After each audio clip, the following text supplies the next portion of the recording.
புதுக்கோட்டை மாவட்டம் அறந்தாங்கியில் தினசரி காய்கறி சந்தை கட்டடம் மிகவும் சேதமடைந்துள்ளதாக புகார் எழுந்துள்ளது. சந்தையை சுற்றி சாக்கடை நீர் தேங்கி சுகாதாரமற்ற நிலையில் இருப்பதால் நோய் பரவும் அபாயம் ஏற்பட்டுள்ளதாகவும் பொதுமக்கள் தரப்பில் கூறப்படுகிறது. புதுக்கோட்டை மாவட்டம் அறந்தாங்கியில் இருக்கும் இந்த கட்டடம் தினசரி காய்கறி சந்தையாக செயல்பட்டு வருகிறது. குளத்தில் தூண்கள் எழுப்பப்பட்டு கட்டப்பட்ட இந்த கட்டடம் தற்பொழுது சேதமடைந்து காணப்படுகிறது. கட்டடத்தின் கீழ் சாக்கடை நீர் தேங்குவதாலும் போதிய பராமரிப்பு இல்லாத காரணத்தினாலும் அதன் தூண்கள் சேதமடைந்திருப்பதற்கு காரணம் என்று கூறப்படுகிறது. இதனால் நாள்தோறும் அச்சத்துடனேயே பணிபுரிந்து வருவதாக வியாபாரிகள் கவலை தெரிவித்துள்ளனர்.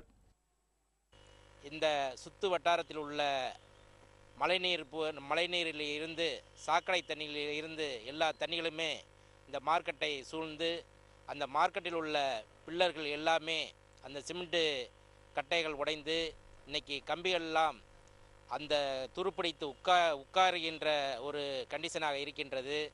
100க்கும் மேற்பட்ட கடைகளை கொண்டுள்ள இந்த சந்தைக்கு தினமும் ஏராளமான பொதுமக்கள் வந்து செல்கின்றனர். ஆனால் இப்பகுதியை சுற்றி சாக்கடைகளும் குப்பைகளும் தேங்கியிருப்பதால் துர்நாற்றம் வீசுவதாகவும் கொசு தொல்லை நாளுக்கு நாள் அதிகரித்து நோய் பரவும் அபாயம் ஏற்படுவதாகவும் வியாபாரிகள் கூறுகின்றனர். இன்னைக்கு இருக்கிறது பார்த்தீங்கன்னா ஃபுல்லாக கொசு இது மாதிரி இப்போ வியாதியை பரப்பக்கூடிய நச்சு கிருமிகள் பரப்பக்கூடிய சம்மந்தப்பட்டதான் இங்கே வாழ்ந்துகிட்டு இருக்கு. மனுஷன் வாழ்றதே ரொம்ப கஷ்டமான சூழ்நிலை இருக்குது. பக்கத்தில் நாங்கள் வந்து கடை வச்சுருக்கிறோம்.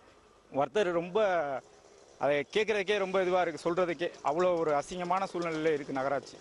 இது குறித்து அறந்தாங்கி நகர்மன்ற தலைவரிடம் கேட்டபோது சம்பந்தப்பட்ட அதிகாரிகள் மூலம் தினசரி சந்தையை சுத்தம் செய்யும் நடவடிக்கை எடுக்கப்பட்டு வருவதாக தெரிவித்தார்.